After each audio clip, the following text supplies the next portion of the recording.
तस्मै श्री गुरुवे नमः। हे कृष्ण करुणा सिंधु दीनबंधो जगत्पते गोपेश गोपिका कांता राधा कांता नमोस्तुते तप्त कांचन गौरांगी राधे वृंदावनेश्वरी वृषभानुसुते देवी प्रणमामि हरिप्रिये वाञ्छाकल्पतरुभ्यश्च कृपा सिन्धुभ्यैव च पतितानां पावनेभ्यो वैष्णवेभ्यो नमो नमः। जय श्री कृष्ण चैतन्य प्रभु नित्यानंद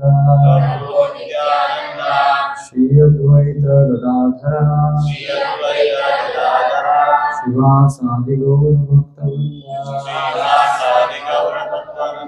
हरे कृष्णा कृष्ण कृष्ण हरे हरे हरे राम राम राम हरे हरे। ಹರೇ ಕೃಷ್ಣ. ನಮ್ಮ ಹೊಸ ವರ್ಷಕ್ಕೆ ನಮಗೆ ಅಲ್ಲಿ ಒಂದು ನಾನು ಕ್ಲಾಸ್ ಕೇಳ್ತೀನಿ ಅಂತ ಬಂದಿದ್ದೆ.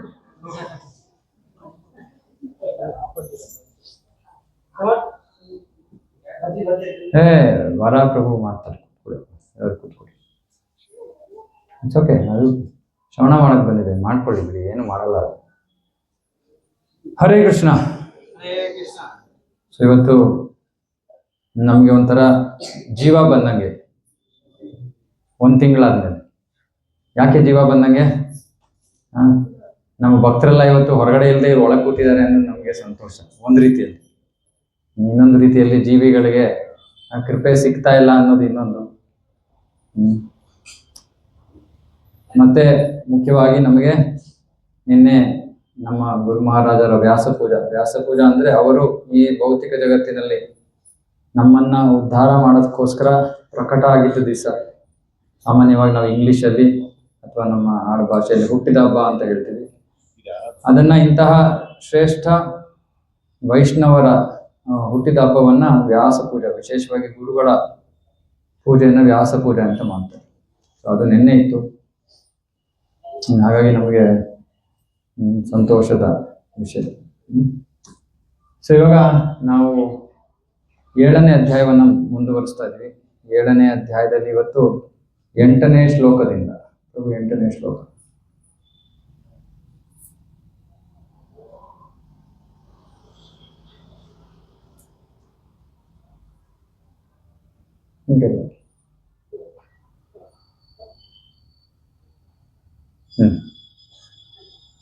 ಸೊ ಕೃಷ್ಣ ಈಗ 7ನೇ ಅಧ್ಯಾಯದಲ್ಲಿ ಭಗವತ್ ತತ್ವ, ತನ್ನ ಬಗ್ಗೆ, ತನ್ನ ಶಕ್ತಿಗಳ ಬಗ್ಗೆ ಇಲ್ಲಿ ನಮಗೆ ಮಾಹಿತಿಯನ್ನು ಕೊಡ್ತಾ ಇದ್ದಾನೆ. 7ನೇ ಅಧ್ಯಾಯ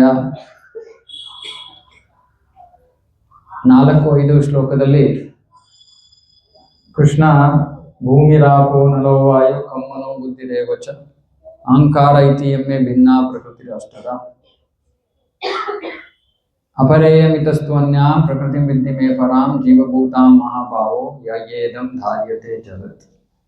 ಸೊ ಕೃಷ್ಣ 2 ಶ್ಲೋಕಗಳಲ್ಲಿ, ಮೊದಲನೇ ಶ್ಲೋಕದಲ್ಲಿ ಈ ಭೌತಿಕ ಜಗತ್ತನ್ನ ಸೃಷ್ಟಿ, ಅದರ ಶಕ್ತಿ, ಭಗವಂತನ ಶಕ್ತಿ, ಭೌತಿಕ ಜಗತ್ತನ್ನ ಸೃಷ್ಟಿ ಮಾಡೋ ಶಕ್ತಿಯನ್ನ ಬಹಿರಂಗ ಶಕ್ತಿ ಅಂತ ಕರೀತಾರೆ. ಭೌತಿಕ ಶಕ್ತಿ, ಬಹಿರಂಗ ಶಕ್ತಿ. ಸೊ ಬಹಿರಂಗ ಶಕ್ತಿಯಲ್ಲಿ 8 ವಿಷಯಗಳಿವೆ. ಭೂಮಿ, ಆಪ, ಅನಲ, ವಾಯು, ಖಂ. ಭೂಮಿ, ಆಕಾಶ, ನೀರು, ಗಾಳಿ ಇತ್ಯಾದಿ. ಆಮೇಲೆ ಮನೋಬುದ್ಧಿ, ಅಹಂಕಾರ, ಮನಸ್ಸು, ಬುದ್ಧಿ, ಅಹಂಕಾರ. ಈ 8 ನನ್ನಿಂದ ಬೇರ್ಪಟ್ಟಿರುವ ಶಕ್ತಿಗಳಿಂದ ಈ ಭೌತಿಕ ಜಗತ್ತು ಆಗಿದೆ ಅಂತ ಕೃಷ್ಣ ಮೊದಲು ಹೇಳ್ತಾನೆ. ಸೊ ಇದು ಅಲ್ಪ ಅಥವಾ ಕೆಳಮಟ್ಟದ ಶಕ್ತಿ, ಬಹಿರಂಗ ಶಕ್ತಿ.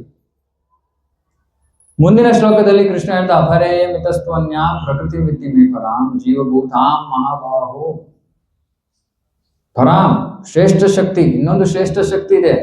ಆ ಶ್ರೇಷ್ಠ ಶಕ್ತಿಯನ್ನ ಜೀವಿಗಳು ಅಂತ ಕರೀತಾರೆ, ಅಂದ್ರೆ ನಾವೆಲ್ಲ.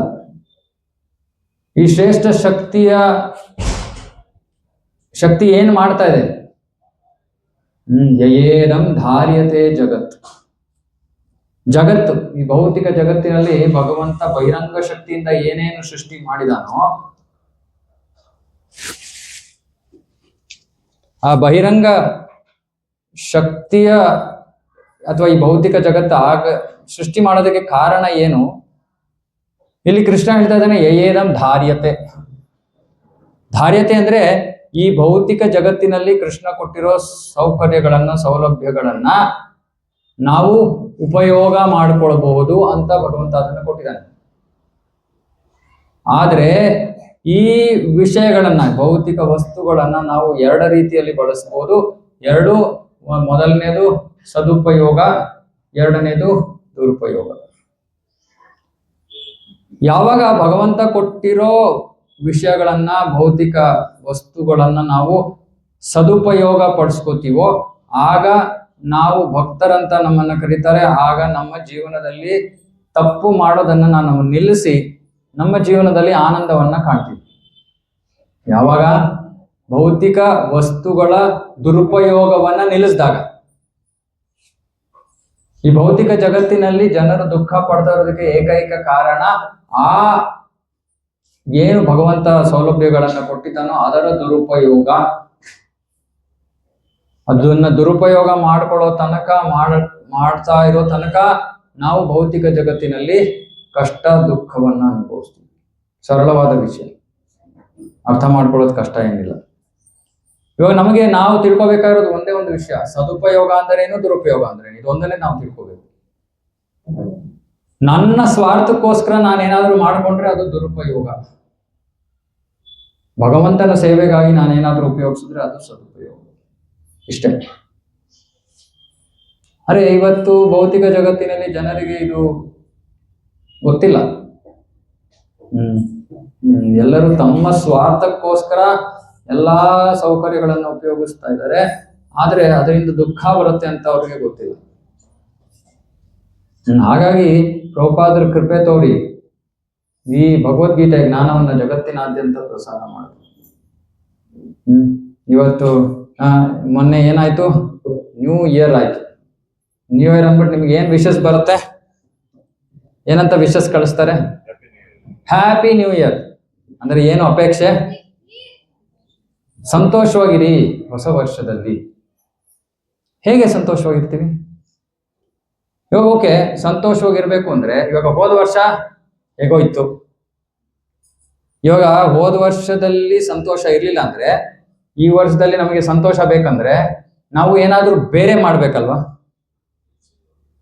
ಹೋದ ವರ್ಷ ನಾವು ಏನ್ ಮಾಡಿದ್ವು ಅದೇ ಮಾಡಿದ್ರೆ ಹೋದ ವರ್ಷದಲ್ಲಿ ಏನಿತ್ತೋ ಅದೇ ಸಿಗುತ್ತೆ ಈ ವರ್ಷ.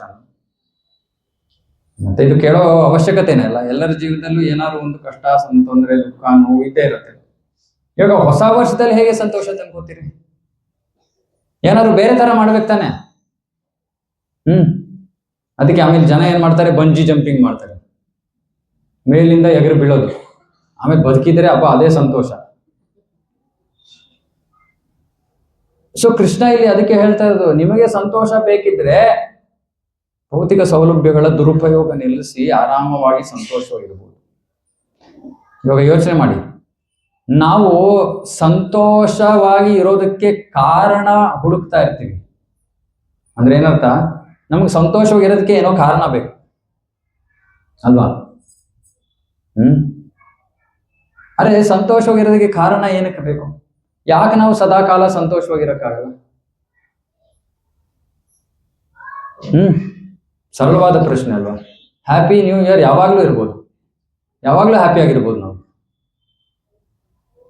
ಯಾಕಂದ್ರೆ ಆ ತಿಳುವಳಿಕೆಯನ್ನ ಕೃಷ್ಣ ಭಗವದ್ಗೀತೆಯಲ್ಲಿ ಕೊಡ್ತಾರೆ. ಆ ತಿಳುವಳಿಕೆ ಇಲ್ಲದೆ ನಾವು ನೋವು ದುಃಖದಲ್ಲಿ ಇರ್ತೀವಿ. ಸೊ ಇವತ್ತು ಈ ಒಂದು ವಿಶೇಷವಾದ 4 ಶ್ಲೋಕಗಳು ತುಂಬಾ ಮುಖ್ಯವಾದ 4 ಶ್ಲೋಕಗಳು. ಇವಾಗ ಈ ಶ್ಲೋಕಗಳನ್ನ ಪ್ರಾರಂಭ ಮಾಡೋಕ್ಕಿಂತ ಮುಂಚೆ ಕೃಷ್ಣ ಈ ಶ್ಲೋಕಗಳನ್ನ ಯಾಕೆ ಹೇಳ್ತಾ ಇದ್ದಾನೆ ಅನ್ನೋ ಒಂದು ಉದ್ದೇಶ ನಮಗೆ ಗೊತ್ತಾಗ್ಬೇಕು. ಯಾಕಂದ್ರೆ ಕೃಷ್ಣ ಭಗವದ್ಗೀತೆಯಲ್ಲಿ ಸುಮ್ಮನೆ ಯಾವ ಶ್ಲೋಕನೂ ಹೇಳಿಲ್ಲ, ಏನಾದ್ರು ಒಂದು ಶ್ಲೋಕ ಹೇಳ್ತಾ ಇದ್ರೆ ಅದಕ್ಕೆ ಕಾರಣ ಇರುತ್ತೆ. ಕೃಷ್ಣ ಯಾಕೆ ಈ 4 ಶ್ಲೋಕಗಳನ್ನು ಹೇಳಿದ್ದಾನೆ? ಈಗಿನ ಕಾಲದಲ್ಲಿ ವಿಶೇಷವಾಗಿ ಜನರು ಒಂದು ಮಟ್ಟಿಗೆ ನಾಸ್ತಿಕರಾಗೋಗಿದ್ದಾರೆ. ಅಂದ್ರೆ ದೇವರನ್ನ ನಂಬೋದಿಲ್ಲ. ಪ್ರಭುಪಾದರು ಯಾವುದೋ ಒಂದು ಪುಸ್ತಕದಲ್ಲಿ ಬರೀತಾರೆ, ಅವರು ಅಮೆರಿಕಾದಲ್ಲಿ ಬರ್ಕಲಿ ಯೂನಿವರ್ಸಿಟಿ ಅಂತ ಇದೆ, ತುಂಬಾ ಪ್ರಸಿದ್ಧವಾದ ವಿಶ್ವವಿದ್ಯಾಲಯ. ತುಂಬಾ ಬುದ್ಧಿವಂತರು ಅಲ್ಲಿಗೆ ಹೋಗ್ತಾರೆ, ತುಂಬಾ ಬುದ್ಧಿವಂತರು, ಸಾಮಾನ್ಯ ಬುದ್ಧಿವಂತರಲ್ಲ, ತುಂಬಾ ಬುದ್ಧಿವಂತರು. ಸೊ ಒಂದ್ಸತಿ ಪ್ರಭುಪಾದರು ಅಮೆರಿಕಾದಲ್ಲಿದ್ದಾಗ ಬರ್ಕ್ಲಿ ಯೂನಿವರ್ಸಿಟಿನಲ್ಲಿ ಭಗವತ್ ಜ್ಞಾನವನ್ನ ಕೊಡಕ್ಕೆ ಹೋಗಿದ್ರು, ಪ್ರಚಾರ ಮಾಡೋದಕ್ಕೆ. ಸೊ ಪ್ರವಚನ ಆದ್ಮೇಲೆ ಒಬ್ರು ಇಂಡಿಯನ್ ಗರ್ಲ್ ಅಂತ ಪ್ರಭುಪಾದರು ಬರ್ತಾರೆ. ಇಂಡಿಯನ್ ಗರ್ಲ್ ಅಂದ್ರೆ ಏನೋ ಬ್ಯಾಚುಲರ್ಸ್ ಮಾಸ್ಟರ್ಸ್ ಮಾಡಕ್ ಹೋಗಿದ್ದಾರೆ. ಅಂದ್ರೆ ಒಂದು 20, 21, 22 ವಯಸ್ಸಿನ ಹುಡುಗಿ ಇರ್ಬೇಕು, Indian girl. So Indian girl ಬಂದು ಪ್ರಭುಪಾದರನ್ನ ಪ್ರಶ್ನೆ ಕೇಳ್ತಾಳೆ ಪ್ರವಚನದಲ್ಲಿ. ಏನು ಪ್ರಶ್ನೆ? ಸ್ವಾಮೀಜಿ, ದೇವರು ಇದ್ದಾನ? ಈ ಪ್ರಶ್ನೆ, ದೇವರು ಇದ್ದಾನ? ಯಾರು ಭಾರತದಿಂದ ಹೋಗಿರುವಂತ ಹುಡುಗಿ, ಪಾಶ್ಚಾತ್ಯರು ಕೇಳಿದ್ರಾದ್ರೂ ನಮಗೆ ಅರ್ಥ ಮಾಡ್ಕೋಬಹುದು, ಅವ್ರಿಗೆ ಯಾರಿಗೂ ಏನು ಹೇಳ್ಕೊಟ್ಟಿಲ್ಲ. ನಾವು ಭಾರತದಲ್ಲಿ ಹುಟ್ಟಿದಾಗಿಂದ ರಾಮಕೃಷ್ಣ ಅನ್ಕೊಂಡು ನಾವು ಬೆಳೆದಿರೋರು, ನಾವು ಕೇಳ್ತಾ ಇದೀವಿ ಅಲ್ಲಿ ಹೋಗ್ಬಿಟ್ಟು, ಸ್ವಾಮಿಗಳೇ ದೇವರಿದ್ದಾನ? ಪ್ರಭುಪಾದರು ಅದನ್ನ ಕೇಳಿ ಬಹಳ ಬೇಸರ ಆಯ್ತು ಅವ್ರಿಗೆ. ಯಾಕೆಂದ್ರೆ ಭಾರತದಲ್ಲಿ ಜನಿಸಿರುವಂತಹ ಜನರಿಗೆ ಈ ಪ್ರಶ್ನೆಯನ್ನ ಮಾಡಿದ್ರೆ ನಾವು ಏನು ಸಾಧಿಸಿದೀವಿ? ಪ್ರಭುಪಾದರು ಅದಕ್ಕೆ ಬರೀತಾರೆ, ಇದು ನಮ್ಮ ಪ್ರಗತಿ. ನಮ್ಮ ಪ್ರಗತಿ ಅಂದ್ರೆ ಏನು? ನಮ್ಮ ಸಂಸ್ಕೃತಿಯನ್ನ ಕಳ್ಕೊಳ್ಳೋದು ನಮ್ಮ ಪ್ರಗತಿ. ದೇವರ ಮೇಲೆ ನಂಬಿಕೆಯನ್ನ ಕಳ್ಕೊಳ್ಳೋದು ನಮ್ಮ ಪ್ರಗತಿ. ಹೊರಗಡೆ ಯಾಕೆ 2-3 ವಾರದ ಹಿಂದೆ ನಾನು ಬಳ್ಳಾರಿಯಲ್ಲಿ ಯಾವ್ದೋ ಕ್ಲಾಸ್ ಕೊಡಕ್ ಹೋಗಿದೆ. ಆಗ್ಲೂ ಅಷ್ಟೇ, ಇಷ್ಟೇ ವಯಸ್ಸು, 20-21 ವಯಸ್ಸಿನ ಹುಡುಗಿ. ಪಾಪ ಅವ್ರಮ್ಮ ದುಃಖದಿಂದ ಕರ್ಕೊಂಡು ಬಂದ್ರು ಅವ್ರನ್ನ. ನೋಡಿ ಪ್ರಭುಗಳೇ, ಇವಳು ದೇವರನ್ನೇ ನಂಬಲ್ಲ, ಇವಳ ಹತ್ರ ಸ್ವಲ್ಪ ಮಾತಾಡಿ. ನನಗೆ ತುಂಬಾ ಸಿಟ್ಟು ಬಂತು. ನಾನು ಮೊದಲು ಕೇಳಿದೆ, ಆಯ್ತಮ್ಮ ತಾಯಿ, ದೇವ್ರನ್ನ ನಂಬದೇ ಇರೋದಕ್ಕೆ ನನಗೆ ಕಾರಣ ಹೇಳು. ದೇವ್ರನ್ನ ಯಾಕೆ ನಂಬಬೇಕು ಅಂತ ನಾನು ಆಮೇಲೆ ಹೇಳ್ತೀನಿ, ನೀನು ಮೊದಲು ದೇವ್ರನ್ನ ನಂಬದೇ ಇರೋದಕ್ಕೆ ಕಾರಣ ಹೇಳು. ಸೊ ಅವಳು ಹೇಳಿದ್ಲು, ಎಲ್ಲ ಮನುಷ್ಯನೇ ಮಾಡಿರೋದಲ್ವಾ.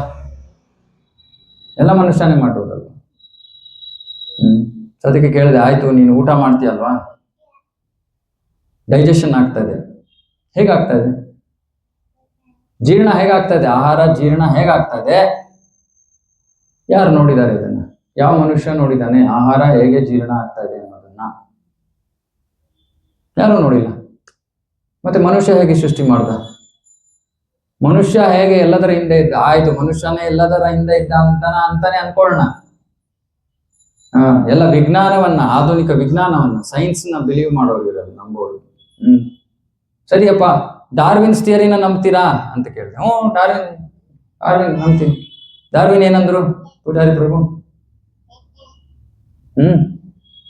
ಡಾರ್ವಿನ್ ಏನಂದ್ರು? ನಿಮ್ ತಾತ ಕೋತಿ ಅಂತ ಹೇಳಿದ್ರು. ಇವಲ್ಯೂಷನ್ ಅಂತ ಅದಕ್ಕೆ ಕರೀತಾರೆ, ವಿಕಸನ ಪ್ರಕ್ರಿಯೆ. ಆದ್ರೆ ಅವ್ರು ಏನ್ ಹೇಳಿದ್ದು, ಒಂದು ಸಮಯದಲ್ಲಿ ಮನುಷ್ಯರೇ ಇರ್ಲಿಲ್ವಂತೆ, ಬರೀ ಕೋತಿಗಳಿದ್ರಂತೆ. ಕೋತಿಗಳಿಂದ ಆಮೇಲೆ ತಕ್ಷಣ ನೀವು ಬಂದ್ಬಿಟ್ರಿ.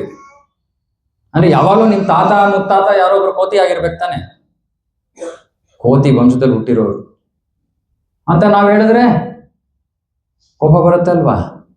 ಅವನು ಅದನ್ನೇ ಹೇಳ್ದ, ನಾವು ಅದನ್ನೇ ಬಯಾಟ್ ಮಾಡ್ಬಿಟ್ಟು ಎಕ್ಸಾಮ್ ಅಲ್ಲಿ ವಾಮಿಟ್ ಮಾಡಿದ್ವಿ. ಯಾಕೆ? ಮಾರ್ಕ್ಸ್ ಬೇಕಾಗಿತ್ತು. ಸರಿ, ಅವಳನ್ನೇ ಕೇಳಿದೆ, ಆಯ್ತಮ್ಮ ಎಲ್ಲಾ ಮನುಷ್ಯನೇ ಮಾಡಿದ್ದು, ಇವಾಗ ಒಂದ್ ಸಮಯದಲ್ಲಿ ಮನುಷ್ಯರೇ ಇರ್ಲಿಲ್ವಾ ಅಲ್ಲ, ಅವಾಗ ಯಾರು ಮಾಡಿದ್ರು? ಕೋತಿಗಳಿದ್ದಾಗ ಯಾರು ಏನು ಜಗತ್ತಿನಲ್ಲಿ ಏನು ಇರ್ಲೇ ಇರ್ಲಿಲ್ವಾ ಅವಾಗ? ಯಾರು ಕುಡಿಯೋಕೆ ನೀರು ಇರ್ತಾರಿಲ್ವಾ, ತಿನ್ನೋಕೆ ಆಹಾರ ಇರ್ತಾರಿಲ್ವಾ? ಯಾರು ಸೃಷ್ಟಿ ಮಾಡಿದ್ರು? ಇದು ನಮ್ಮ ಆಧುನಿಕತೆ. ಸೊ ಭಗವಂತ ಇವಾಗ 4 ಶ್ಲೋಕಗಳನ್ನ ಇಂತಹ ನಾಸ್ತಿಕರಿಗೆ ಅಥವಾ ಯಾರು ದೇವರಲ್ಲಿ ನಂಬೋದಿಲ್ವೋ ಅವ್ರಿಗೆ ನಾನು ಇದ್ದೀನಿ, ಇದೆಲ್ಲ ಇದೆ ಅಂದ್ರೆ ಇದು ನನ್ನ ಕೃಪೆ, ನನ್ನಿಂದ ಬಂದಿದೆ ಅನ್ನೋ ಒಂದು ವಿಷಯವನ್ನ ಭಗವಂತ ಇಲ್ಲಿ ಹೇಳ್ತಾ ಇದ್ದಾನೆ. ತುಂಬಾ ಸುಂದರವಾದ ಶ್ಲೋಕಗಳು. ಸೊ ನಾನು ಹೇಳ್ತೀನಿ, ನೀವು ಪುನರುಚ್ಚರಿಸಿ. ರಸೋಹಂ ಅಪ್ಸು ಕೌಂತೆಯ ಪ್ರಭಾಸ್ಮಿ ಶಶಿ ಸೂರ್ಯಯೋ ಪ್ರಣವ ಸರ್ವವೇದೇಶು ಶಬ್ದ ಕೇ ಪೌರುಷಂ ಋಷು. ಕೃಷ್ಣ ಇಲ್ಲಿ ಹೇಳ್ತಾ ಇದ್ದಾನೆ, ರಸೋಹಂ ಅಪ್ಸು ಕೌಂತೆಯ. ರಸ, ಅಪ್ಸು ಅಂದ್ರೆ ನೀರು. ಕೃಷ್ಣ ಹೇಳ್ತಾ ಇದ್ದಾನೆ, ನೀರಿನಲ್ಲಿ ಇರುವ ರುಚಿ ನಾನು. ಪ್ರಭಾಸ್ಮಿ ಶಶಿ ಸೂರ್ಯಯೋ. ಶಶಿ ಅಂದ್ರೆ ಯಾರು? ಚಂದ್ರ. ಸೂರ್ಯ ಚಂದ್ರರಲ್ಲಿರೋ ಬೆಳಕು ನಾನು. ಪ್ರಣವ ಸರ್ವ ವೇದೇಶು, ವೇದದಲ್ಲಿ ಇರೋ ಪ್ರಣವ ಅಂದ್ರೆ ಓಂಕಾರ ನಾನು. ಶಬ್ದಕ್ಕೆ, ಶಬ್ದ ಅಂದ್ರೆ ಆಕಾಶದಲ್ಲಿರೋ ಶಬ್ದ, ಅದು ಕೂಡ ನಾನು. ಇವಾಗ ನನ್ನ ಮಾತಾಡ್ತಿರುವಾಗ ನಿಮ್ಮ ತನಕ ನನ್ನ ಧ್ವನಿ ತಲುಪಬೇಕು ಅಂದ್ರೆ ಆಕಾಶದ ಮೂಲಕ ಧ್ವನಿ ಹೋಗ್ತಾ ಇದೆ. ಕೃಷ್ಣ ಹೇಳ್ತಾನೆ ಅದು ನಾನು. ಮತ್ತೆ ಪೌರುಷಂ ಋಷು. ಋಷು ಅಂದ್ರೆ ಮನುಷ್ಯರು, ಮನುಷ್ಯರಲ್ಲಿರೋ ಪೌರುಷ ಶಕ್ತಿ, ಅದು ಕೂಡ ನಾನು. ಇವಾಗ ರಸೋಹಂ ಅಪ್ಸುಕೊಂತೆ ಅದೊಂದೇ ತಗೊಳ್ಳೋಣ, ಸರಳವಾದ ವಿಷಯ. ನೀರಿನಲ್ಲಿರೋ ರುಚಿ. ಎಷ್ಟು ಜನರಿಗೆ ಇಲ್ಲಿ ನೀರಿನಲ್ಲಿರೋ ರುಚಿ ಇಷ್ಟ ಆಗತ್ತೆ? ಎಲ್ಲಾರ್ಗೂ, ಯಾರಿಗೂ ಕೈನೇ ಎತ್ತಬೇಕಾಗಿಲ್ಲ. ಇವಾಗ ನಮ್ಗೆ ಯಾರಿಗೋ ಸ್ವೀಟ್ ಇಷ್ಟ, ಇನ್ನೊಬ್ರಿಗೆ ಯಾರಿಗೋ ಖಾರ ಇಷ್ಟ, ಇನ್ನೊಬ್ರಿಗೆ ಯಾರಿಗೋ ತುಂಬಾ ಖಾರ ಇಷ್ಟ. ಯಾವ ತರ ಇದ್ರು ನಮ್ಮ ಆಹಾರದ ರುಚಿ ಅದೇ ನೀರನ್ನ ಎಲ್ಲರೂ ಇಷ್ಟಪಡ್ತಾರೆ. ಅದೇ ನೀರು. ನೀರಿನಲ್ಲಿ ಏನು ಬೇರೆ ವೆರೈಟಿ ಇಲ್ಲ. ಖಾರದ ನೀರು, ಸ್ವೀಟ್ ನೀರು ಅಂತೇನಿಲ್ಲ. ಸೊ ನಮ್ಮ ಆಹಾರದ ರುಚಿ ಹೇಗಿದ್ರು ಕೂಡ ಅದೇ ನೀರನ್ನ ನಾವು, ಅದೇ ನೀರಿನ ರುಚಿಯನ್ನ ನಾವೆಲ್ಲರೂ ಸವಿತೀವಿ. ಯಾಕೆ? ಕೃಷ್ಣ ಹೇಳ್ತಾನೆ ಅದು ನಾನು. ಅದೇ ಆ ನೀರಿಗೆ ಸ್ವಲ್ಪ ನೀವು ಉಪ್ಪು ಅಂದ್ರೆ ಸಮುದ್ರದ ನೀರನ್ನ ಕುಡಿಯಕ್ಕಾಗತ್ತಾ? ಯಾಕೆ? ಅದೇ ನೀರು, ಆದ್ರೆ ಅದ್ರೊಳಗೆ ಉಪ್ಪು ಬೆರೆತಿದೆ. ನೋಡಿ, ಕೃಷ್ಣ ಇವಾಗ 2 ತರಹ ಜೀವಿಗಳು. ಇವಾಗ ನಾವು ನೀರನ್ನ ಕುಡಿತಿರುವಾಗ ನಾವು ಕೃಷ್ಣನ ಉಪಸ್ಥಿತಿಯನ್ನು ಹೇಗೆ ನೆನಪಿಸ್ಕೊಳಕ್ ಆಗತ್ತೆ ಅನ್ನೋದನ್ನ ಕೃಷ್ಣ ಹೇಳ್ತಾ ಇದ್ದಾನೆ. ಸರಳವಾದ ವಿಷಯ, ಪ್ರತಿದಿನ ಎಲ್ಲರೂ ನೀರು ಕುಡಿತಾ ಇದೀವಿ. ನೀರು ಕುಡಿತಿದ್ದಾಗ 2 ರೀತಿಯಲ್ಲಿ ನಾವು ಯೋಚನೆ ಮಾಡ್ಬೋದು. ಒಂದು, ಆ ನೀರನ್ನ ಕೊಟ್ಟಿರೋನು ಯಾರು? ಕೃಷ್ಣ. ಯಾಕೆ ನೀರನ್ನ ಕೊಟ್ಟಿದ್ದಾನೆ ಕೃಷ್ಣ? ನಮ್ಮ ಬಾಯಾರಿಕೆ ಹೋಗ್ಲಿ ಅನ್ನೋ ಒಂದು ಉದ್ದೇಶದಿಂದ ಕೃಪೆ ತೋರಿ ಅವನು ನೀರನ್ನ ಕೊಟ್ಟಿದ್ದಾನೆ.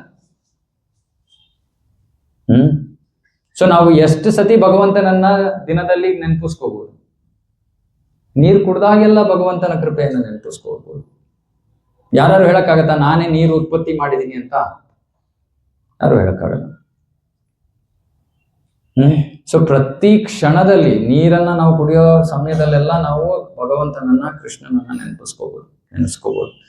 ಇವಾಗ ನಮ್ಮ ದೇಹದಲ್ಲಿ ಎಷ್ಟು ಪ್ರತಿಶತ ನೀರಿದೆ ಯಾರಿಗಾರು ಗೊತ್ತಾ? ಡಾಕ್ಟರ್ ಇದ್ದಾರೆ ಹೇಳ್ತಿರ್ಲಿ. 70%, 70% ದೇಹದಲ್ಲಿ ನೀರು. ಆ ನೀರು ಸ್ವಲ್ಪ ಕಡಿಮೆ ಆದ್ರೆ, ಅಥವಾ ಓಕೆ ನಮ್ಮ ಆಹಾರ ಹೇಗೆ ಡೈಜೆಸ್ಟ್ ಆಗ್ತಾ ಇದೆ, ಏನಿದೆ ಶರೀರದಲ್ಲಿ ಆಹಾರವನ್ನು ಜೀರ್ಣಿಸೋದಕ್ಕೆ ಏನಿದೆ? ಜಠರ ಅಗ್ನಿ. ನಾವು ಅಲೋಪತಿ ಡಾಕ್ಟರ್ನ ಕೇಳಿದ್ರೆ ಏನ್ ಹೇಳ್ತಾರೆ? ಎನ್ಸೈಮ್ಸು, ಆಸಿಡ್, ಅದು ಇದು ಅಂತಾರೆ. ಆದ್ರೆ ಅದೆಲ್ಲ ಉತ್ಪತ್ತಿ ಆಗಿರೋದು ಯಾವ್ದರಿಂದ? ಹೊಟ್ಟೆಯೊಳಗೆ ಭಗವಂತನ ಶಕ್ತಿ ಇದೆ, ಅದನ್ನ ಜಠರ ಅಗ್ನಿ ಅಂತ ಕರೀತಾರೆ. ಆ ಜಠರ ಅಗ್ನಿ ಸ್ವಲ್ಪ ಕಡಿಮೆ ಆದ್ರೆ, ಮಂದ ಆದ್ರೆ ಏನಾಗತ್ತೆ? ಜೀರ್ಣ ಆಗಲ್ಲ. ಅಥವಾ ಸ್ವಲ್ಪ ಜಾಸ್ತಿ ತೀಕ್ಷ್ಣ ಆದ್ರೂ ಕೂಡ ಜೀರ್ಣ ಆಗಲ್ಲ. ನಮ್ಮ ದೇಹಕ್ಕೆ ಎಷ್ಟು ಬೇಕೋ ಅಷ್ಟೇ ಮಟ್ಟದಲ್ಲಿ ಇರ್ಬೇಕು. ಅದು ನಮ್ಮ ಅಲೋಪತಿನವ್ರು ಹೇಳ್ತಾರಲ್ಲ, 10ರಿಂದ 15 ಇದ್ರೇನೆ ನೀವು ಹುಷಾರಾಗಿದ್ದೀರಾ ಅಂತ. ಆ ರೀತಿ ಅಲ್ಲ ಆಯುರ್ವೇದ. ನಾನು ನೀವು ಇಬ್ರು ಒಂದೇ ಅಷ್ಟೇ ಕ್ವಾಂಟಿಟಿ ಊಟ ಮಾಡ್ತೀವ? ಇಲ್ಲ. ನಾನು ಕಡಿಮೆ ಮಾಡಿದ್ರೆ ನನ್ನ ಜಠರಾಗ್ನಿ ಅಷ್ಟೇ ಇದ್ರೆ ಸಾಕು, ನನ್ನ ಊಟ ಡೈಜೆಸ್ಟ್ ಆಗುತ್ತೆ. ನೀವು ಜಾಸ್ತಿ ತಿಂತೀರಾ ಅಂದ್ರೆ ನೀವು ಅಷ್ಟು ತಿಂತಾ ಇರೋ ಆಹಾರವನ್ನು ಜೀರ್ಣಿಸೋ ಅಷ್ಟು ಶಕ್ತಿ ಅಗ್ನಿ ನಿಮ್ಮ ಶರೀರದಲ್ಲಿ ಇರಬೇಕು. ಇವಾಗ ಇದೆಲ್ಲವನ್ನ ಬ್ಯಾಲೆನ್ಸ್ ಮಾಡ್ತಾ ಇರೋನು ಯಾರು?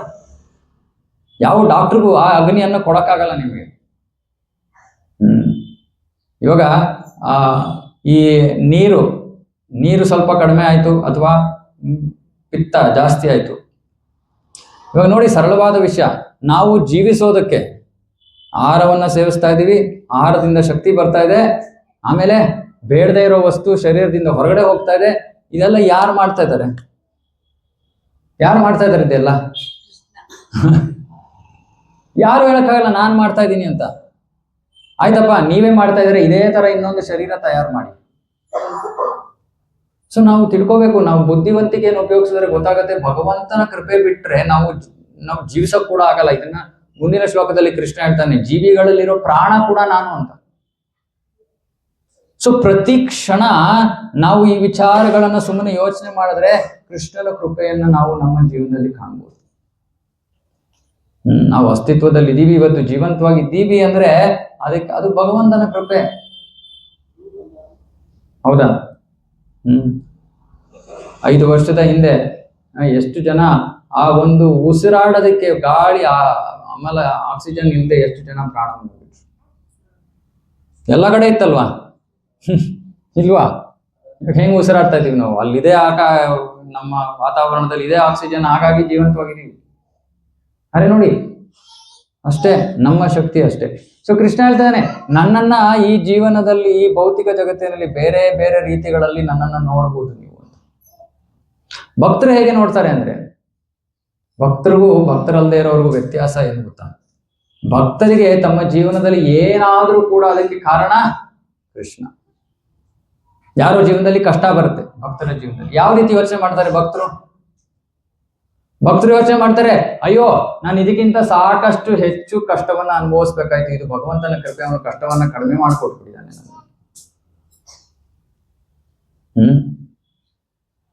ಇನ್ನು ಸರಿ, ಕಷ್ಟ ಇಲ್ಲಪ್ಪ, ಸುಖ ಸಂತೋಷ ಸಿಕ್ತು ನನಗೆ.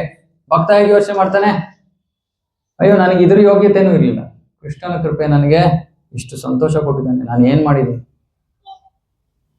ಇವತ್ತು ನಮ್ಮ ಭಕ್ತರ ಒಬ್ಬರ ಜೊತೆ ಮಾತಾಡ್ತಾ ಇದ್ದೆ. ಅವ್ರು ಹೇಳಿದ್ರು, ಪ್ರಭು ನಾನು ಚಿಕ್ಕವನಾಗಿದ್ದಾಗ ನನ್ನ ತಂದೆ ಜೊತೆ ನಾನು ಬೀದಿಯಲ್ಲಿ ಕೂತ್ಕೊಂಡು ತರಕಾರಿ ಮಾರಿದ್ದೀನಿ, ಬಟ್ಟೆ ಮಾರಿದ್ದೀನಿ. ಅವತ್ತಿನ ದಿನ ನಮಗೆ 100 ರೂಪಾಯಿ ಬಂದ್ರೆ ನಮ್ಮ ಮನೆ ನಡೆಯೋದು. ಇವತ್ತು ಒಳ್ಳೆ ಕೆಲಸದಲ್ಲಿದ್ದಾರೆ. ಅವ್ರ ಬಾಯಿನಲ್ಲಿ ಬಂದಿದ್ದು ಒಂದೇ ವಿಷಯ, ಇದು ಕೃಷ್ಣನ ಕೃಪೆ ಪ್ರಭು. ನಾವು ನಮ್ಮ ಜೀವನದಲ್ಲಿ ಏನು ನಡೀತಾ ಇದೆ ಅನ್ನೋದನ್ನ ನಾವು ಕೃಷ್ಣನ ಉಪಸ್ಥಿತಿ ಇಲ್ಲದೆ ನಾವು ನೋಡ್ಕೊಂಡ್ರೆ ನಾಸ್ತಿಕರು ನಾವು. ಇವಾಗ ಹೌದು ಆಯ್ತು ಪ್ರಭು, ಸರಿ, ಅಡುಗೆ ಯಾರು ಮಾಡ್ತಾ ಇರೋದು ಮನೆಯಲ್ಲಿ? ಅಡುಗೆ ಯಾರು ಮಾಡ್ತಾ ಇರೋದು? ನಾನೇ ಅಲ್ವ ಪ್ರಭು ಮಾಡ್ತಾ ಇರೋದು ಅಡುಗೆ? ಕೃಷ್ಣನ ಬಂದ್ ಮಾಡ್ತಾ ಇದ್ದ ನಮ್ಮ ಮನೇಲಿ ಅಡುಗೆ. ಮತ್ತೆ ನೀವೇನ್ ಹೇಳ್ತೀರಾ, ಕೃಷ್ಣನ ಎಲ್ಲದಕ್ಕೂ ಕಾರಣ? ಏನ್ ಉತ್ತರ ಇದಕ್ಕೆ? ನಾನೇ ನನಗೆ ಸವಾಲ್ ಹಾಕೋತೀನಿ, ನೀವ್ಯಾರು ಹಾಕಲ್ಲ. ಅದಕ್ಕೆ ಏನ್ ಉತ್ತರ ಇದಕ್ಕೆ? ಕೃಷ್ಣ ಎಲ್ಲಿ ಮಾಡ್ತಾ ಇದ್ದಾನೆ ಅಲ್ಲಿ? ಸುಬ್ಲಕ್ಷ್ಮಿ ಮಾತಾಜಿ, ಏನ್ ಅನ್ಸುತ್ತೆ ನಿಮ್ಗೆ?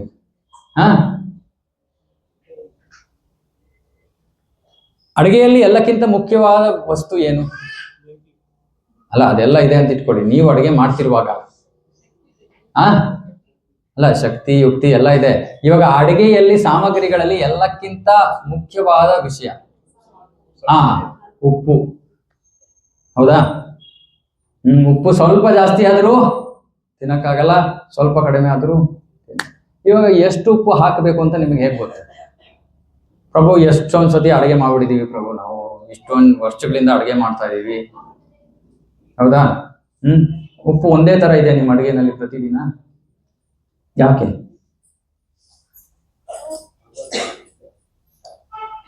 ಸೊ ಆ ಬುದ್ಧಿವಂತಿಕೆ ಕೂಡ ಬರ್ತಾ ಇರೋದು ಪರಮಾತ್ಮನಿಂದ.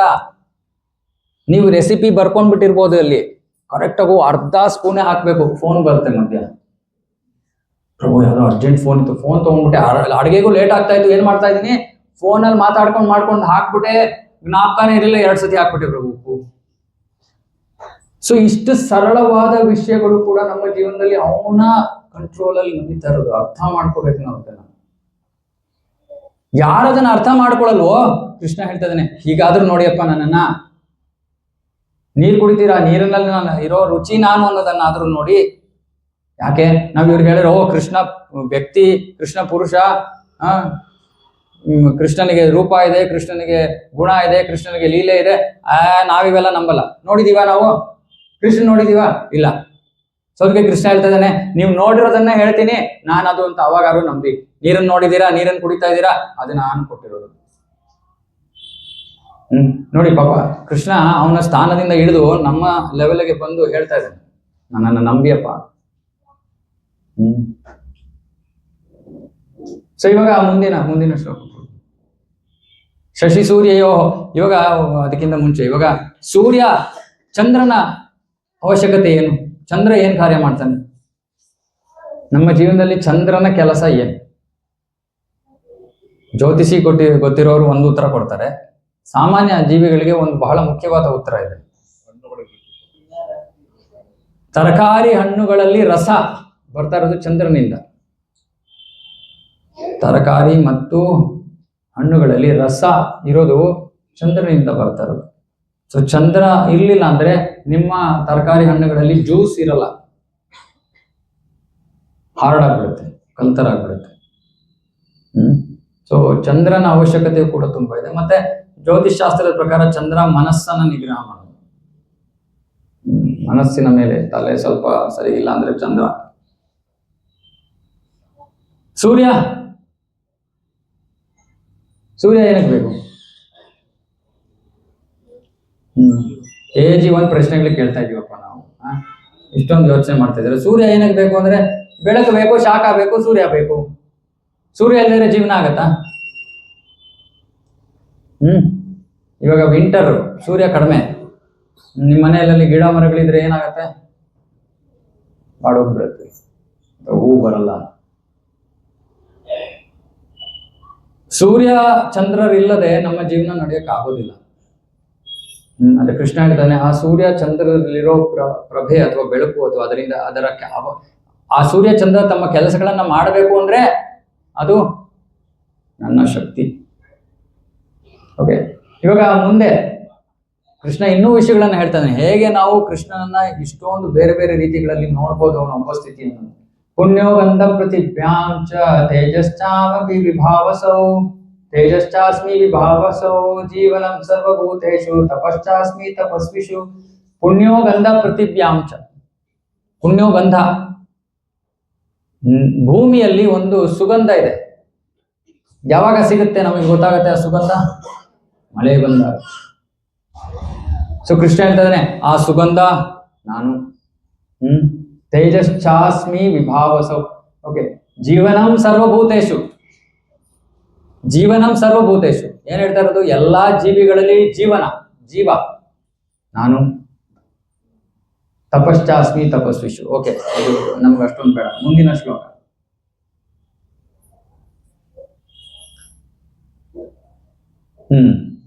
ಬೀಜ ಮಾಂ ಸರ್ವಭೂತಾನಾಂ ವಿದ್ಧಿ ಪಾರ್ಥ ಸನಾತನಂ ಬುದ್ಧಿರ್ಬುದ್ಧಿಮತಾಮಸ್ಮಿ ತೇಜಸ್ವಿನಾಮಹಂ. ಸೊ ಕೃಷ್ಣ ಇಲ್ಲಿ ಹೇಳ್ತಾ ಇದ್ದಾನೆ, ಬುದ್ಧಿಮತಾಮಸ್ಮಿ. ಯಾರು ತುಂಬಾ ಬುದ್ಧಿವಂತರಾಗಿರ್ತಾರೆ ಅವರ ಬುದ್ಧಿ ಎಲ್ಲಿಂದ ಬರ್ತಾ ಇದೆ? ಕೃಷ್ಣನಿಂದ. ನಾನು ಎಷ್ಟು ಇಂಟೆಲಿಜೆಂಟ್ ಆಗಿದ್ದೀನಿ, ನಾನು ಇದು ಮಾಡಿದೆ ಅದು ಮಾಡಿದೆ, ನಮ್ಮಿಂದ ಆಗ್ತಾ ಇಲ್ಲ. ಅದು ಇಂಟೆಲಿಜೆನ್ಸ್ ಎಲ್ಲಿಂದ ಬರ್ತಾ ಇದೆ? ಬುದ್ಧಿ ಎಲ್ಲಿಂದ ಬರ್ತಾ ಇದೆ? ಮೆದುಳಿಂದ. ನೀವೆಲ್ಲ ಸುಮ್ಮನೆ ಕುರುಡಾಗಿದ್ದೀರಾ, ಎಲ್ಲ ಕುರುಡರಾಗಿ ಎಲ್ಲ ನಂಬ್ತೀರಾ. ಯಾರು ಹೇಳ್ತಾರೆ ಕೃಷ್ಣನಿಂದ ಅಂತ ಹ್ಞೂ ಅಂತ ಸ್ವೀಕಾರ ಮಾಡ್ತೀರಾ. ಮೆದುಳಿಂದ ಬರ್ತಾ ಇರೋದು ಬುದ್ಧಿ, ಹೌದಾ? ಮೆದುಳೊಳಗೆ ಏನಿದೆ?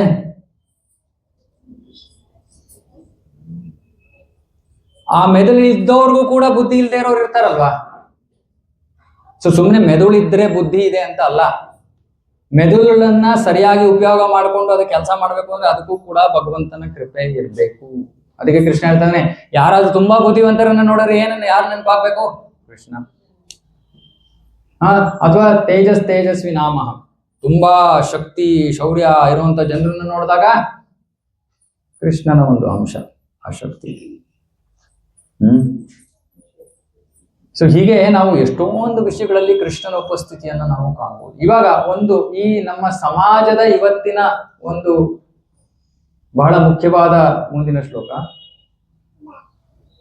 ಮುಖ್ಯವಾದ ವಿಷಯವನ್ನ ಕೃಷ್ಣ ಹೇಳ್ತಾ ಇದ್ದಾನೆ. ಮುಂದಿನ ಶ್ಲೋಕಕ್ಕೆ ಹೋಗಿ.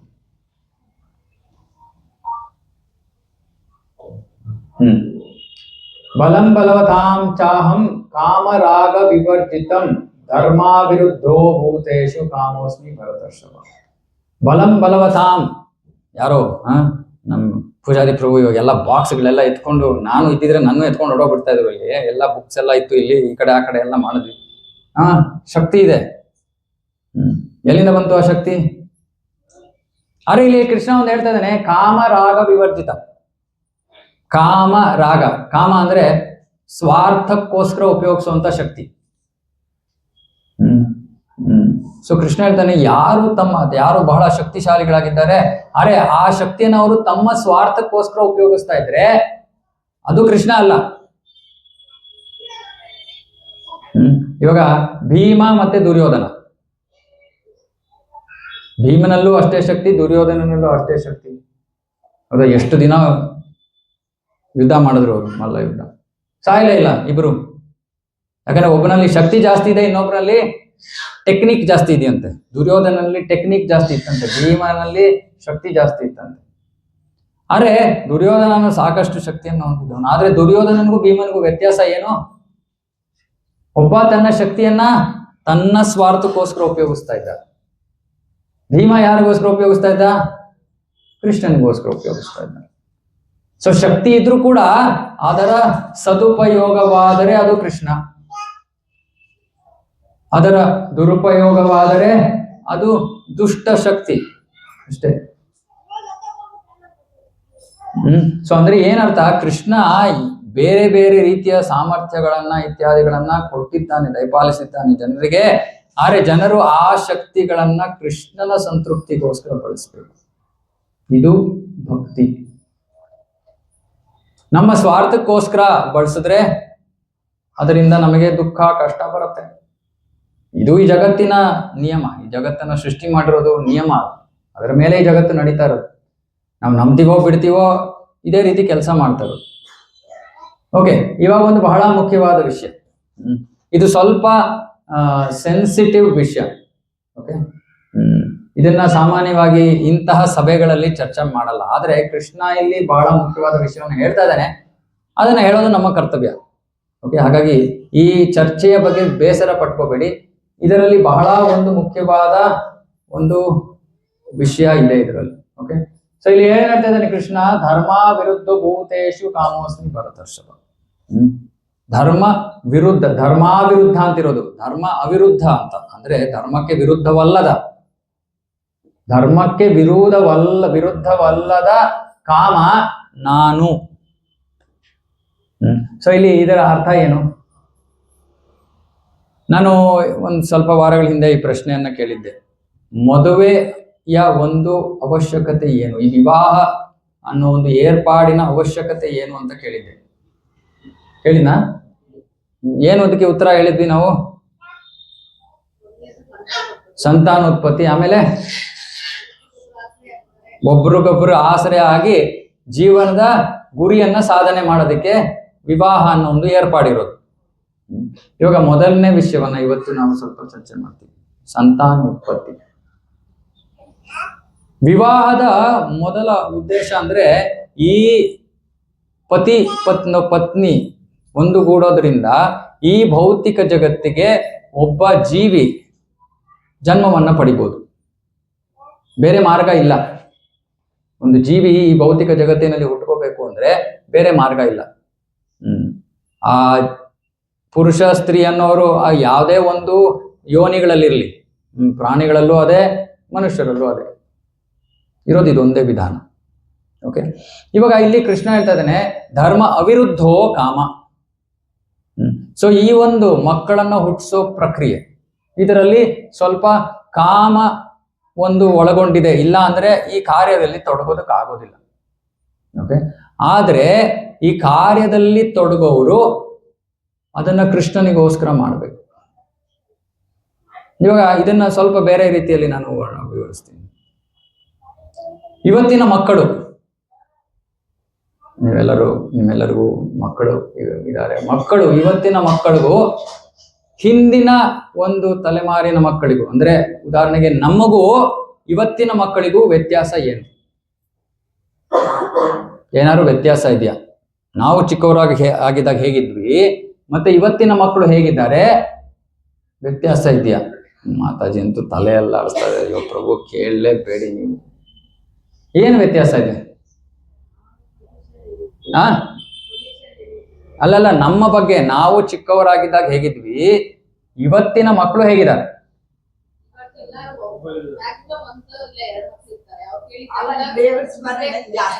ಓಕೆ, ಒಂದ್ ನಿಮಿಷ ಒಬ್ರೊಬ್ರು ಹೇಳಿ.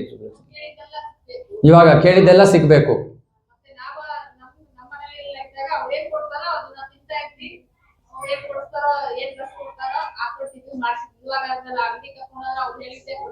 ಓಕೆ,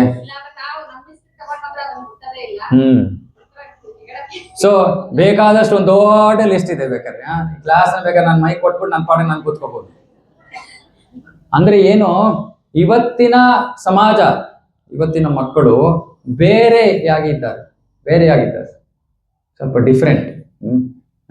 ಸಾಮಾನ್ಯವಾಗಿ ನಾನು ಹೇಳೋದು ಸರಳವಾದ ವಿಷಯ ಏನು ಅಂದ್ರೆ, ಮಕ್ಕಳು ನಾವು ಹೇಳೋದನ್ನ ಕೇಳಲ್ಲ. ಸಿಂಪಲ್, ಸುಮ್ಮನೆ ಜನರಲೈಸೇಷನ್. ಅಂದ್ರೆ ಎಲ್ಲಾ ಕಡೆ 99% ಹೇಳ್ಬೋದು ಇದನ್ನ. ನಮ್ಮ ಮಕ್ಕಳು ನಾವು ಹೇಳೋ ಮಾತು ಕೇಳಲ್ಲ. ಎರಡನೇ ವಿಷಯ, ನಮ್ಮ ಮಕ್ಕಳು ಹಠ ಮಾಡ್ತಾರೆ. ಹೌದಾ? ಇಲ್ಲ ಅಂದ್ರೆ ಯಾರು ಕೈ ಎತ್ತಿ. ನಮ್ಮ ಮಕ್ಕಳು ಹಠ ಮಾಡ್ತಾರೆ. ಅವರಿಗೆ ಬೇಕಾಗಿರೋದೇ ಬೇಕು. ಇವತ್ತಿನ ಕಾಲದಲ್ಲಿ ಆ ಮೊಬೈಲ್ ಫೋನು ಅದು ಇದು ಅದರಲ್ಲಿ ಮುಳುಗೋಗ್ಬಿಟ್ಟಿದ್ದಾರೆ. ಎಷ್ಟು ಚಿಕ್ಕ ವಯಸ್ಸಿನಲ್ಲಿ ಎಲ್ರಿಗೂ ಮೊಬೈಲ್ ಫೋನ್ಗಳಿರುತ್ತೆ ಇವತ್ತು. ನಾವು ಚಿಕ್ಕವರಾಗಿದ್ದಾಗ ನಮಗೆ ಮಾತಾಜಿ ಹೇಳ್ತಾ ಇದ್ದಂಗೆ ನನಗೆ ಇನ್ನೂ ಜ್ಞಾಪಕ ಇದೆ. ನಮ್ಗೆ ಹೊಸ ಬಟ್ಟೆ ಅಂದ್ರೆ ಯಾವಾಗ ಸಿಗೋದು? ಎಷ್ಟು ಸತಿ ವರ್ಷದಲ್ಲಿ? 2 ಸಲ ಸಿಗ್ತಾ ಇತ್ತು. ಆ ಪುಣ್ಯವಂತರಪ್ಪ ನೀವು. ನಮಗ ಒಂದೇ ಸತಿ ಸಿಗ್ತಾ ಇದ್ದೀವಿ, ಒಂದೇ ಸತಿ ವರ್ಷದಲ್ಲಿ. ಅದಕ್ಕೋಸ್ಕರ ಕಾಯ್ತಾ ಇದ್ವಿ. ಹಣಕ್ಕೆ ನಮಗೆ ಬಹಳ ವ್ಯಾಲ್ಯೂ ಇತ್ತು. ಇವತ್ತಿನ ಮಕ್ಕಳಿಗೆ ಇವಾಗ ಇದೆಲ್ಲದಕ್ಕೂ ಕಾರಣ ಏನು? ಇದೆಲ್ಲದಕ್ಕೂ ಕಾರಣ ಏನು?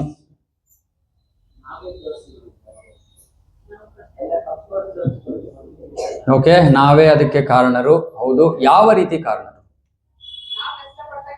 ಇವಾಗ ಇದಕ್ಕೂ ಈ ಶ್ಲೋಕಕ್ಕೂ ಸಂಬಂಧ ಇದೆ. ಇವಾಗ ಯೋಚನೆ ಮಾಡಿ. ಇವಾಗ ನಾನು ಧರ್ಮ ವಿರುದ್ಧ ಭೂತೇಶು ಕಾಮೋಸ್ಮಿ ಭರತರ್ಷಭ, ಇದಕ್ಕೂ ಸಮಾಜದ ಇವತ್ತಿನ ಸ್ಥಿತಿ, ಮಕ್ಕಳ ಸ್ಥಿತಿಗೂ ಕನೆಕ್ಷನ್ ಇದೆ. ಓಕೆ, ಸೊ ಹಾಗಾಗಿ ಇಂಪಾರ್ಟೆಂಟ್. ಇದು ಇಂಪಾರ್ಟೆಂಟಾ ಎಲ್ಲರಿಗೂ? ಸೊ ಇದನ್ನ ಅರ್ಥ ಮಾಡ್ಕೊಳ್ಳೋಕೆ ಪ್ರಯತ್ನ ಮಾಡಿ. ಮನುಷ್ಯ ಜೀವನದಲ್ಲಿ ಕೆಲವು ಸಂಸ್ಕಾರಗಳಿವೆ. ಸಾಮಾನ್ಯವಾಗಿ ಒಂದು ಮುಖ್ಯವಾದ ಸಂಸ್ಕಾರ ಮನುಷ್ಯನ ಜೀವನದಲ್ಲಿ ವಿವಾಹ ಸಂಸ್ಕಾರ. ವಿವಾಹ ಅಂತ ಹೇಳ್ತಾ ಇಲ್ಲ ನಾನು, ವಿವಾಹ ಸಂಸ್ಕಾರ ಅಂತ ಹೇಳ್ತಾ ಇದ್ದೀನಿ. ಇದು ಸಂಸ್ಕಾರ ಯಾಕೆ? ಯಾಕಂದ್ರೆ ಆ ವಿವಾಹ ಅನ್ನೋದು ಇಲ್ಲದೆ ಹೋದ್ರೆ ಅದು ಪಶುಗಳ ಜೀವನ. ವಿವಾಹ ಇಲ್ಲದೆ ಇದ್ರೆ ಅದು ಪಶುಗಳ ಜೀವನ. ಪಾಶ್ಚಾತ್ಯ ದೇಶದಲ್ಲಿ ಏನಿದೆ? ಪಶುಗಳ ಜೀವನ. ಯಾಕಂದ್ರೆ ಅವರಲ್ಲಿ ಏನು ಅಷ್ಟೊಂದು ವಿವಾಹಕ್ಕೆ ಅಷ್ಟೊಂದು ಇಂಪಾರ್ಟೆನ್ಸೇ ಇಲ್ಲ. ವಿವಾಹದ ಮುಂಚೆನೂ ಕೂಡ ಪುರುಷ ಸ್ತ್ರೀಯರು ಒಟ್ಟಿಗೆ ಜೀವನ ಮಾಡ್ತಾರೆ. ಅದಕ್ಕೆ ಇಂಗ್ಲಿಷಲ್ಲಿ ಲಿವ್ ಇನ್ ರಿಲೇಶನ್ಶಿಪ್ ಅಂತಾರೆ. ಇವತ್ತು ಭಾರತದಲ್ಲೂ ಬರ್ತಾ ಇದೆ. ಇದೆಲ್ಲ ನಾನು ಮುಕ್ತವಾಗಿ ಚರ್ಚೆ ಮಾಡ್ತೇನೆ. ಯಾಕಂದ್ರೆ ನಮ್ಮ ಉದ್ದೇಶ ಸಮಾಜವನ್ನು ಬದಲಾಯಿಸೋದು.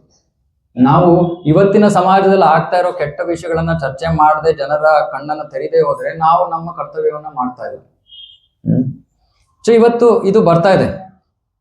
ಪಾಶ್ಚಾತ್ಯ ಸಮಾಜದಲ್ಲಿ ಏನೇನು ಇತ್ತು 15-20 ವರ್ಷದಿಂದ ಅದೆಲ್ಲವೂ ನಮ್ಮ ದೇಶದಲ್ಲಿ ಬರ್ತಾ ಇದೆ. ಓಕೆ, ಇವಾಗ ವಿವಾಹ ಸಂಸ್ಕಾರವಾದ ಮೇಲೆ ಒಂದು ಬಹಳ ಮುಖ್ಯವಾದ ಸಂಸ್ಕಾರವಿದೆ. ಅದಕ್ಕೆ ಗರ್ಭಾಧಾನ ಸಂಸ್ಕಾರ ಅಂತ ಕರೀತಾ ಇದ್ರು.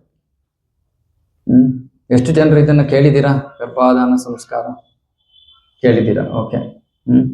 ಗರ್ಭಾಧಾನ ಸಂಸ್ಕಾರ ಅಂದ್ರೆ ಮಕ್ಕಳನ್ನ ಪಡೆಯೋಕೆ ಮುಂಚೆ ಮಾಡಬೇಕಾಗಿರೋ ಒಂದು ಸಂಸ್ಕಾರ. ಈ ಗರ್ಭಧಾನ ಸಂಸ್ಕಾರದಲ್ಲಿ 2 ಅಂಶಗಳಿವೆ. ಒಂದು ವಿಧಿ ಇದೆ, ಒಂದು ಪೂಜಾ ವಿಧಿ ಇದೆ. ಅದು ಒಂದು ಭಾಗ. ಎರಡನೇ ಭಾಗ ಪತಿ ಪತ್ನಿಯರ ಪ್ರಜ್ಞೆ. ಆ ಒಂದು ಕಾರ್ಯದಲ್ಲಿ ತೊಡಗೋಕ್ಕಿಂತ ಮುಂಚೆ ಯಾವ ಪ್ರಜ್ಞೆಯಲ್ಲಿ ತೊಡಗುತ್ತಾ ಇದ್ದಾರೆ ಅನ್ನೋದು ಒಂದು ವಿಷಯ. ಗರ್ಭಾಧಾನ ಸಂಸ್ಕಾರ ಕೇವಲ ಪ್ರಜ್ಞೆಯನ್ನ ನಾವು ಅಷ್ಟೊಂದು ಪ್ರಜ್ಞೆ ಬಗ್ಗೆ ಯೋಚನೆ ಮಾಡದೇನೂ ಕೂಡ ನಾವು ಸುಮ್ಮನೆ ಅದನ್ನ ಸಂಸ್ಕಾರವಾಗಿ ಮಾಡಿದ್ರು ಕೂಡ, ಒಂದು ಪೂಜೆಯಾಗಿ ಮಾಡಿದ್ರು ಕೂಡ ಅದರಲ್ಲಿ ಅಷ್ಟು ಶಕ್ತಿ ಇದೆ. ನಮ್ಮ ವಿಜಯನಗರ ಕೇಂದ್ರದಲ್ಲಿ ನಮ್ಮ ಇಬ್ರು ಭಕ್ತರಿದ್ದಾರೆ, ಬಹಳ ಯಂಗ್ ಕಪಲ್. ಸೊ ಅವರು ಇವಾಗ ತಾನೇ ಅವರ ಮಗುಗೆ 11 ತಿಂಗಳು, ಹೋದ ವರ್ಷ ಮಗು ಆಯ್ತು. ಸೊ ಅವರು ನನಗೆ ಹೇಳ್ತಾ ಇದ್ರು, ನಮ್ಮ ಕ್ಲಾಸ್ಗಳಿಗೆ ಕೇಳ್ತಾ ಇದ್ರು. ಸೊ ನಾನು ಹೇಳಿದ್ದೆ. ಸೊ ಅವ್ರು ಹೇಳಿದ್ರು, ಪ್ರಭು ಇಲ್ಲ, ನಮಗೆ ಪೂರ್ತಿ ಗರ್ಭಧಾನ ಸಂಸ್ಕಾರ ಮಾಡಕ್ ಆಗ್ಲಿಲ್ಲ, ಅರ್ಧಂಬರ್ಧ ಆಗೋಯ್ತು. ನಾನು ಹೇಳಿದೆ, ಓಕೆ ಪರವಾಗಿಲ್ಲ ಬಿಡಿ, ನೀವು ಪ್ರತಿದಿನ ಹೇಗಿದ್ರು ಪ್ರತಿ ವಾರ ಸತ್ಸಂಗದಲ್ಲಿ ಬರ್ತಾರೆ, ಬೆಳಗ್ಗೆ ಪ್ರವಚನ ಕೇಳ್ತಾರೆ, ಪ್ರತಿದಿನ ಬೆಳಗ್ಗೆ ನಮ್ದು ಇಂಗ್ಲಿಷ್ ಪ್ರವಚನ ಇರುತ್ತೆ 8:20ಕ್ಕೆ. ಸೊ ಅದನ್ನ ಕೇಳ್ತಾರೆ. ನಾನು ಹೇಳಿದೆ, ಪರವಾಗಿಲ್ಲ, ಆ ಕೃಷ್ಣ ಸಂಸ್ಕಾರ, ಆ ವಿಷಯಗಳು ನಿಮ್ಮ ಮನಸ್ಸಿನಲ್ಲಿ ಹೋಗ್ತಾ ಇರ್ಲಿ. ಮಗು ಗರ್ಭದಲ್ಲಿದೆ, ಅದಕ್ಕೆ ಎಲ್ಲಾ ಸಂಸ್ಕಾರವೂ ಬರುತ್ತೆ ಅಂತ. ಅರ್ಧಂಬರ್ಧ ಗರ್ಭಧಾನ ಸಂಸ್ಕಾರ ಮಾಡಿದಂತಹ ಭಕ್ತರಿಗೂ ಕೂಡ, ಭಕ್ತರ ಮನೆಯಲ್ಲೂ ಕೂಡ ಆ ಮಗು ಜನ್ಮ ಪಡೆದಿರೋದು ಅದು ಸೌಂಡೇ ಕೇಳಲ್ಲ, ಕುಯ್ ಮುಯ್ ಅನ್ನಲ್ಲ. ಅದು ಅತ್ರೆ ಸುಮ್ಮನೆ ಮಾಡಕ್ಕೆ ಏನು ವಿಧಾನ? ಹರೇ ಕೃಷ್ಣ ಮಹಾಮಂತ್ರ, ಇನ್ನೇನು ಇಲ್ಲ. ಸುಮ್ಮನೆ ಹರೇ ಕೃಷ್ಣ ಮಹಾಮಂತ್ರ ಹೇಳಿದ್ರೆ ಸುಮ್ಮನಾಗುತ್ತೆ.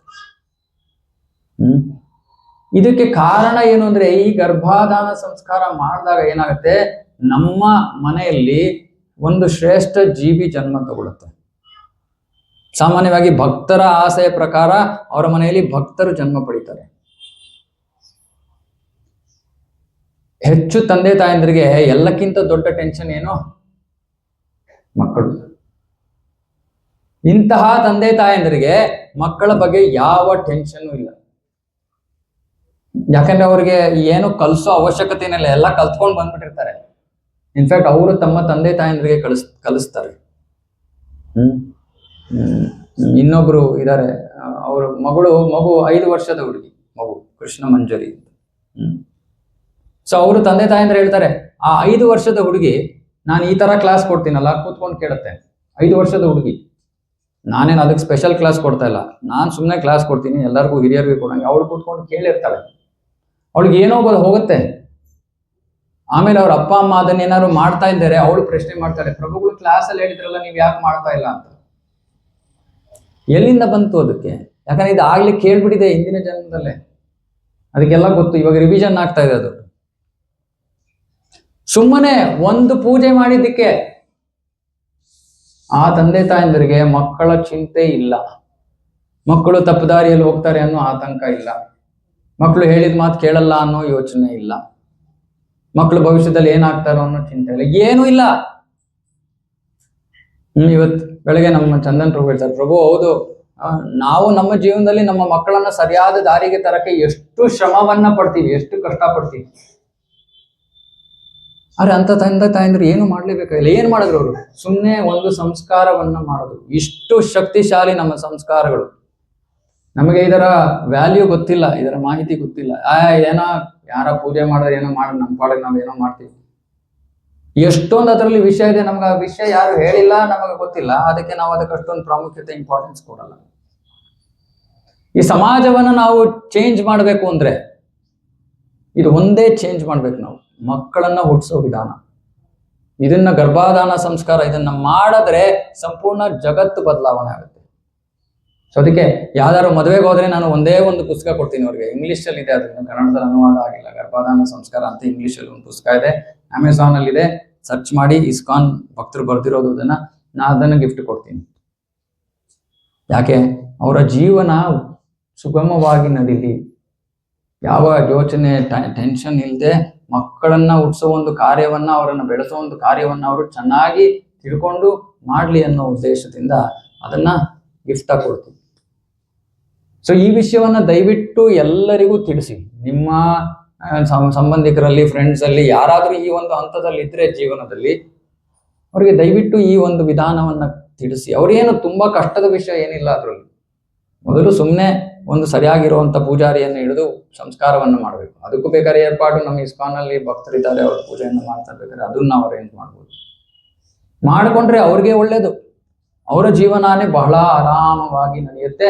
ಅಲ್ಲದೆ ಈ ಸಮಾಜದಲ್ಲಿ ಇವತ್ತು ಈ ಕೆಟ್ಟ ಕಾರ್ಯಗಳು ಮಾಡ್ತಾರೆ ಯಾರೋ ಜನರು, ತಂದೆ ತಾಯಿಂದ್ರಿಂದ ಹುಟ್ಕೊಂಡಿರುವಂತ ಜನರು, ಆದರೆ ಅವ್ರಿಗೆ ಸಂಸ್ಕಾರ ಇಲ್ಲದೆ ಜನ್ಮ ಪಡ್ಕೊಂಡಿದ್ದಾರೆ ಅವರು. ಹಾಗಾಗಿ ಅದಕ್ಕೆ ಕೃಷ್ಣ ಅರ್ಜುನ ಇದನ್ನ ಮೊದಲೇ ಅಧ್ಯಾಯದಲ್ಲಿ ಹೇಳ್ಬಿಡ್ತಾನೆ, ವರ್ಣಸಂಕರ ಅಂತ ಕರೀತಾನೆ. ವರ್ಣಸಂಕರ ಅಂದ್ರೆ ಯಾರು ಗರ್ಭಾಧಾನ ಸಂಸ್ಕಾರ ಇಲ್ಲದೆ ಜನ್ಮ ಪಡ್ಕೊಂಡ್ರು ಅವರು ವರ್ಣಸಂಕರ. ಕಿರ್ಚಾಡೋದು, ಅರ್ಚಾಡೋದು, ಹಠ, ಇದೆಲ್ಲ ಕೂಡ ಅಂತಹ ಜೀವಿಗಳ ಒಂದು ಗುಣಲಕ್ಷಣಗಳು. ಅರೆ ಗರ್ಭಾಧಾನ ಸಂಸ್ಕಾರದಿಂದ ಜನ್ಮ ಪಡೆದಿರುವಂತ ಮಕ್ಕಳು ದೇವತೆಗಳ ತರ ಇರ್ತಾರೆ, ದಿವ್ಯ ಜೀವಿಗಳು. ಅಂತ ಒಂದು 10 ಜನ ನಮಗೆ ಸಿಕ್ಕಿದ್ರೆ ಸಾಕು, ಒಂದೊಂದು ಕುಟುಂಬನೂ ಬದಲಾಗ್ತಾ ಹೋಗುತ್ತೆ. ಇದು ಕೃಷ್ಣ ಇಲ್ಲಿ ಹೇಳ್ತಾ ಇರೋದು. ಆ ಜೀವಿಗಳನ್ನ ಭೌತಿಕ ಜಗತ್ತಿಗೆ ತರೋ ಕರ್ತವ್ಯ ಗೃಹಸ್ಥರಿಗೆ ಇದೆ, ಆದ್ರೆ ಅದನ್ನ ಮಾಡಬೇಕಾಗಿರೋ ರೀತಿಯಲ್ಲಿ ಮಾಡಬೇಕು. ಇದು ಕೃಷ್ಣ ಇಲ್ಲಿ ಹೇಳ್ತಾ ಇರೋ ವಿಷಯ. ಅದಕ್ಕೆ ನಾನು ಹೇಳಿದೆ ಸೂಕ್ಷ್ಮವಾದ ವಿಷಯ, ಯಾಕಂದ್ರೆ ಇದ್ರ ಬಗ್ಗೆ ಯಾರು ಚರ್ಚೆ ಮಾಡಲ್ಲ. ಆದ್ರೆ ಸಮಾಜದ ಒಂದು ಉದ್ಧಾರಕ್ಕೋಸ್ಕರ ಕೃಷ್ಣ ತಾನೇ ಭಗವದ್ಗೀತೆಯಲ್ಲಿ ಹೇಳಿದ್ದಾನೆ. ಅರೆ ನೀವು ನೋಡಿ, ಈ ಶ್ಲೋಕವನ್ನ ನೀವು ಯಾವ್ದೋ ಗೀತಾ ಪ್ರೆಸ್ ಭಗವದ್ಗೀತಾ ಇಟ್ಕೊಂಡಿದ್ದೀರಾ, ಇದು ಇಟ್ಕೊಂಡು ಅದನ್ನ ಓದ್ತೀರಾ, ಆ ಅನುವಾದ ಓದು ಏನ್ ಅರ್ಥ ಆಗತ್ತೆ ನಿಮ್ಗೆ? ಈ ಒಂದು ವಾಕ್ಯದಲ್ಲಿ ಇಷ್ಟೊಂದು ಆಳವಾದ ತತ್ವ ಅಡಗಿದೆ ಅಂತ ನಮ್ಗೆ ಹೆಂಗ್ ಗೊತ್ತಾಗುತ್ತೆ? ಹಾಗಾಗಿ ನಾವು ಪ್ರಭುಪಾದರ ಯಥಾರೂಪ ಓದ್ಬೇಕು. ಯಾಕಂದ್ರೆ ನಮ್ಮ ಆಚಾರ್ಯ ಇವೆಲ್ಲನ್ನ ಬಿಡಿಸಿ ಹೇಳಿದ್ದಾರೆ ನಮಗೆ, ಯಾಕೆ ಕೃಷ್ಣ ಇದನ್ನ ಹೇಳ್ತಾ ಇದ್ದಾನೆ. ಸೊ ಸರಳವಾದ ವಿಷಯ ಆಯ್ತು. ನಾವು ಅದನ್ನೇ ಮಾಡ್ಲೇ ಇಲ್ಲ, ವಿಧಾನ ಏನು? ಕೃಷ್ಣ ಫನ್ ಸ್ಕೂಲ್ ಕರ್ಕೊಂಡು ಬನ್ನಿ. ನೀವು ಅನ್ಕೋತಾ ಇದ್ದೀರಾ ಇದು ಏನೋ ಓಕೆ ಸುಮ್ಮನೆ ಮಕ್ಳಿಗೆ ಏನೋ ಅಲ್ಲಿ ಹಾಕ್ತೀರಿ. ಇಲ್ಲ, ಸಂಸ್ಕಾರ ಇದು ಬದಲಾವಣೆ ಆಗ್ತಾರೆ. ಒಬ್ರೊಬ್ರಿಗೆ ಒಂದೊಂದು ಸಮಯ ಒಂದೊಂದು ಟೈಮ್ ಬೇಕಾಗತ್ತೆ. ಎಷ್ಟು ಅವರು ತಮ್ಮ ಪೂರ್ವ ಜನ್ಮಗಳ ಒಂದು ಕರ್ಮ ಫಲಗಳು ಬಂದಿರುತ್ತೆ, ಅದರಲ್ಲಿ ದುರ್ಗುಣಗಳು ಬಂದಿರುತ್ತೆ, ಅವೆಲ್ಲ ಹೋಗೋದಕ್ಕೆ ಒಬ್ರೊಬ್ಬರಿಗೆ ಒಂದೊಂದು ಟೈಮ್ ಬೇಕಾಗತ್ತೆ. ಆದ್ರೆ ಹಾಗೆ ಆಗುತ್ತೆ. ತಂದೆ ತಾಯಂದ್ರಿಗೆ ಅದರಲ್ಲಿ ನಂಬಿಕೆ ಇರಬೇಕು. ನಾವು ಮಾಡೋ ಪ್ರಯತ್ನ ಮಾಡ್ತಾ ಇದೀವಿ, ನೀವು ಇಲ್ಲಿ ಕೂತ್ಕೊಂಡು ನೀವು ಕೇಳ್ತೀರಾ. ಅವಾಗ ಏನಾಗುತ್ತೆ, ಮನೆಯಲ್ಲಿ ಎಲ್ಲರೂ ಒಂದೇ ದಾರಿನಲ್ಲಿ ಹೋಗ್ತೀರಾ. ನೀವು ಭಕ್ತಿ ಮಾಡ್ಬೇಕು ಅಂದ್ ಅವರು ಭಕ್ತಿ ಮಾಡ್ಬೇಕು ಅಂದ್ರೆ ಅವಾಗ ನಿಮ್ಮ ಜೀವನ ಆ ಗರ್ಭಧಾನ ಸಂಸ್ಕಾರ ಇಲ್ದೇನೆ ಇವಾಗ ಸರಿಯಾದ ಮಾರ್ಗದಲ್ಲಿ ನೀವು ಹೋಗ್ತಾ ಇದ್ದೀರಾ. ನಿಮ್ಮ ಜೀವನ ಸುಗಮವಾಗುತ್ತೆ. ಹ್ಯಾಪಿ ಆಗಿರೋದಕ್ಕೆ ಮಾರ್ಗ ಅದು. ನ್ಯೂ ಇಯರ್ ಬರೋದ್ರಿಂದ ಹ್ಯಾಪಿ ಆಗಲ್ಲ ನಾವು. ಅದು ಈ ನ್ಯೂ ಇಯರ್ಗೂ ನಾವು ಏನ್ ಸಂಬಂಧ? ನಿಜವಾಗ್ಲು ಎಷ್ಟೊಂದ್ ಜನ ಹ್ಯಾಪಿ ನ್ಯೂ ಇಯರ್ ಅಂತ ಕಳಿಸ್ತಾರೆ. ಯಾರ್ ನ್ಯೂ ಇಯರ್ ಇದು? ಯಾರಿಗಪ್ಪ ನ್ಯೂ ಇಯರ್? ಯಾವಾಗ ನಮ್ಮ ನ್ಯೂ ಇಯರ್ ಯಾವಾಗ? ಮತ್ತೆ ಇದನ್ನ ಯಾಕೆ ನಾವು ಇಷ್ಟೊಂದು ಉತ್ಸಾಹದಿಂದ ಇದನ್ನ ಇದು ಮಾಡ್ತೀವಿ? ಎಲ್ಲರಿಗೂ ಮೆಸೇಜ್ ಕಳಿಸ್ತೀವಿ. ಕಳಿಸ್ತಿಲ್ಲ ಅಂದ್ರೆ ಅವ್ರೇನ್ ಅನ್ಕೊಂಡ್ಬಿಡ್ತಾರೆ. ಅರೆ ಇದನ್ನ ಯಾರು ತಂದಿದ್ದು ನಮ್ಮ ಭಾರತಕ್ಕೆ? ಬ್ರಿಟಿಷರ್ಸ್. ಅದಕ್ಕಿಂತ ಮುಂಚೆ ನಾವು ಇದೆಲ್ಲ ಏನು ಮಾಡ್ತಾ ಇರಲಿಲ್ಲ. ಯುಗಾದಿ ಎಲ್ಲ ಒಬ್ರೊಬ್ರಿಗೆ ಒಂದೊಂದು ಹಬ್ಬ ಇದೆ ಭಾರತದಲ್ಲಿ. ಅವ್ರವ್ರ ಹಬ್ಬದ ದಿನ ನಾವು ಹೊಸ ವರ್ಷ ಅಷ್ಟೇ. ಸೊ ಈ ರೀತಿ ನಾವು ಏನ್ ಮಾಡ್ತಾ ಇದೀವಿ ಅಂದ್ರೆ ಯಾವ್ದು ಮಾಡಬಾರ್ದು ಅದನ್ನು ಮಾಡ್ತೀವಿ, ಯಾವ್ದು ಮಾಡ್ಬೇಕು ಅದನ್ನು ಮಾಡಲ್ಲ. ಸೊ ನಮ್ಮ ಕೃಷ್ಣ ಪ್ರಜ್ಞೆ ಅಂದ್ರೆ ಇದೆ. ಕೃಷ್ಣ ಪ್ರಜ್ಞೆ ಅಂದ್ರೆ ಏನು ಸುಮ್ಮನೆ ದೇವರು ದಿಂಡ್ರು ಅನ್ಕೊಂಡು ಎಲ್ಲವನ್ನ ಬಿಟ್ಬಿಡೋದಲ್ಲ.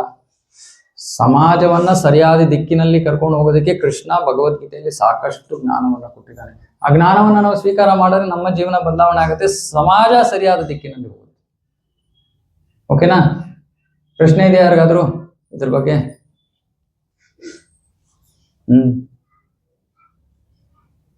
ಅರ್ಥಪೂರ್ಣವಾಗಿದೆಯಾ? ಈ ಕಡೆ ಅಂತೂ ಗಂಡಸರು ಏನೋ ಫುಲ್ಲು ಹಂಗೆ ಏನಪ್ಪ ಎದ್ದಿದ್ದೀರಾ ಎಲ್ಲರೂ? ನಾವೆಲ್ಲ ಇದ್ರ ಬಗ್ಗೆ ಯೋಚನೆ ಮಾಡ್ಬೇಕು. ನಾವು ಇಂಡಿಯಾ ಪಾಕಿಸ್ತಾನ್ ಮ್ಯಾಚ್ ಬಗ್ಗೆ ಯೋಚನೆ ಮಾಡ್ತೀವಿ, ಅದರಿಂದ ನಮ್ಮ ಜೀವನ ಏನು ಬದಲಾವಣೆ ಏನಾದ್ರು ಬದಲಾವಣೆ ಆಗತ್ತಾ? ಆಗತ್ತೆ. ಈಗಿನ ಕಾಲದಲ್ಲಿ ಅಯ್ಯೋ ನಮ್ಮ ಇಂಡಿಯಾ ಸೋತೋಗ್ಬಿಟ್ರು ಅಂತ ಅದಕ್ಕೆ ಬೇಕಾದ್ರೆ ಇನ್ನೊಬ್ರು ನಿಲ್ಸಿ ಹೊಡಿತಾರೆ, ಗಲಾಟೆ ಮಾಡ್ತಾರೆ, ಇನ್ನೊಂದು ಮಾಡ್ತಾರೆ, ಅದೆಲ್ಲ ಮಾಡ್ತಾರೆ. ಏನ್ ಪ್ರಯೋಜನ? ಏನು ಪ್ರಯೋಜನ ಇಲ್ಲ. ಪ್ರಯೋಜನಕಾರಿಯಾದ ವಿಷಯವನ್ನ ಕೃಷ್ಣ ಭಗವದ್ಗೀತೆಯಲ್ಲಿ ಹೇಳ್ತಾನೆ. ಅದನ್ನ ನಾವು ಕೇಳಬೇಕು. ಕೇಳಿ ಅದನ್ನ ಸ್ವಲ್ಪ ಸೀರಿಯಸ್ ಆಗಿ ತಗೋಬೇಕು, ಗಂಭೀರವಾಗಿ ತಗೋಬೇಕು. ಹೊಸ ವರ್ಷದಲ್ಲಿ ಸ್ವಲ್ಪ ಜೀವನ ಬದಲಾಗಿ ಎಲ್ಲರ ಜೀವನ ಸುಗಮವಾಗಿ ಸಂತೋಷವಾಗಿ ನಡೀಲಿ ಅನ್ನೋ ಒಂದು ಉದ್ದೇಶದಿಂದ ನಾವು ಪ್ರಾರ್ಥನೆ ಮಾಡ್ತೀವಿ. ಎಲ್ಲರೂ ಕೃಷ್ಣ ಪ್ರಜ್ಞೆಗೆ ಬರಬೇಕು. ಬೇರೆ ಮಾರ್ಗ ಇಲ್ಲ ಸಂತೋಷಕ್ಕೆ. ನೀವು ನಾನು ಅದು ಇವ್ರೇನಪ್ಪ ಇವ್ರು ಇಷ್ಟೊಂದು ಇದರಿಂದ ಹೇಳ್ತಾರೆ, ನಮ್ಮ ಅಹಂಕಾರ ಅಂತ ಅನ್ಕೋಬಹುದು, ಇನ್ನೇನು ಅನ್ಕೋಬಹುದು. ಆದ್ರೆ ಸತ್ಯ ಅದೇ, ಸತ್ಯ ಅದೊಂದೇ. ನೀವು ಅದನ್ನ ಸ್ವೀಕಾರ ಮಾಡ್ತೀರಾ ಬಿಡ್ತೀರಾ ಅದನ್ನ ನಿಮ್ಗೆ ಬಿಟ್ರು. ಇವಾಗ ತುಂಬಾ ಚಳಿ ಇದೆ, ಹೌದಾ? ಬೆಳಗ್ಗೆ ಇವಾಗ ನೀವು ಸ್ವಲ್ಪ ತುಂಬಾ ಚಳಿ ಆಗಿದೆ, ಒಂದು ನಿಮ್ಮ ಬೆಟ್ಟನ್ನ ಮಾತ್ರ ಬಿಸಿ ನೀರಲ್ಲಿ ಇಟ್ರೆ ಏನಾದ್ರು ಉಪಯೋಗ ಆಗತ್ತಾ? ಸುಮ್ಮನೆ ಬೆಟ್ಟನ್ನ ಚಳಿ ಹೋಗುತ್ತಾ? ಅಂದ್ರೆ ಏನರ್ಥ, ನಾವ್ ಇವಾಗ ದುಃಖದಲ್ಲಿ ಇದೀವಿ, ದುಃಖದಿಂದ ಹೊರಗಡೆ ಬರಕ್ಕೆ ನಾವು ಸುಮ್ಮನೆ ಒಂದು ಬೆರಳ ಕೃಷ್ಣ ಪ್ರಜ್ಞೆಯಲ್ಲಿ ಆಗ್ತೀವಿ. ಅಂದ್ರೆ ಸ್ವಲ್ಪ ಟೈಮ್ ಇದ್ದಾಗ ಯಾವಾಗ ಬರ್ತೀನಿ ಪ್ರಭು, ನಾನು ತುಂಬಾ ಬ್ಯುಸಿ ಆಗಿದ್ದೀನಿ ಅಂದ್ರೆ ಒಂದು ಬೆರಳು ಕೃಷ್ಣ ಪ್ರಜ್ಞೆಯಲ್ಲಿ ಆಗ್ತೀವಿ. ಆ ಬೆರಳು ಕೃಷ್ಣ ಪ್ರಜ್ಞೆ ಇಲ್ಲಿ ಹಾಕೋದ್ರಿಂದ ನಮ್ಗೆ ಸಂತೋಷ ಸಿಗುತ್ತಾ? ಏನ್ ಮಾಡ್ಬೇಕು ನಾವು? ಪೂರ್ತಿ ಬಿಸಿ ನೀರು ತಗೊಂಡು ಅಂದ್ರೆ ಕೃಷ್ಣ ಪ್ರಜ್ಞೆಯಲ್ಲಿ ಮುಳುಗಿದಾಗ ನಿಮ್ಮ ಜೀವನ ಬದಲಾವಣೆ ಆಗುತ್ತೆ, ನಿಜವಾದ ಸಂತೋಷ ಸಿಗುತ್ತೆ. ಅವಾಗ ನಾವು ಎಲ್ಲೂ ಸಂತೋಷವನ್ನು ಹುಡ್ಕೊಂಡು ಹೋಗೋದಿಲ್ಲ, ಎಲ್ಲೂ ಹುಡ್ಕೊಂಡು ಹೋಗೋ ಅವಶ್ಯಕತೆ ಇಲ್ಲ. ಎಲ್ಲೇ ಇದ್ರು, ಯಾವ ಸನ್ನಿವೇಶದಲ್ಲಿದ್ರು ನಾವು ಸಂತೋಷವಾಗಿರ್ಬೇಕು.